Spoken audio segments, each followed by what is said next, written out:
ప్రజల్ని తప్పుబాటు పట్టిస్తుందండి కూటమి ప్రభుత్వం. ముఖ్యంగా మహిళలకు రక్షణ లేదు, పేదవాడికి కనీసం న్యాయం జరగటం లేదు అనకూడదు. కానీ వికలాంగులు కూడా, వృద్ధులు కూడా చాలా బాధపడే రోజులు వచ్చాయన్నమాట.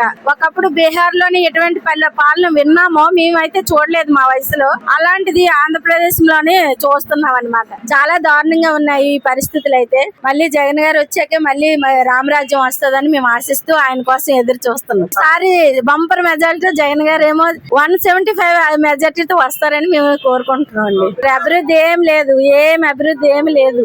గూగుల్ సెంటర్ తీసుకొచ్చామని చెప్పి అదంతా మోసం, అదంతా మాయ. అంటే జగన్ గారు చేసిన కార్యక్రమాలు చెప్పుకోలేకపోయారు. ఈయన జగన్ గారు వెళ్ళిపోయే లోపు ఈయన జగన్ గారు చేసిన కార్యక్రమాలకి ఈయన పేరు పెట్టుకుంటున్నారు, బాబు గారు చేశారు అన్నట్టుగా. కానీ జగన్ గారు అభివృద్ధి ఏంటి చేశారు ఏంటని ప్రతి ఒక్క ప్రజలకి తెలుసు. జగన్ గారి ప్రభావం ఈసారి గుద్దుకుంటూ వస్తుంది. కట్లు తెచ్చుకుంటూ ప్రతి ఒక్కరు జగన్ గారిని గెలిపిస్తారండి. పవన్ కళ్యాణ్ గారు కూడా ఈసారి 11 కాదు 1 ఆయన 11 కాదు కదా, 1 కూడా రాదు సార్.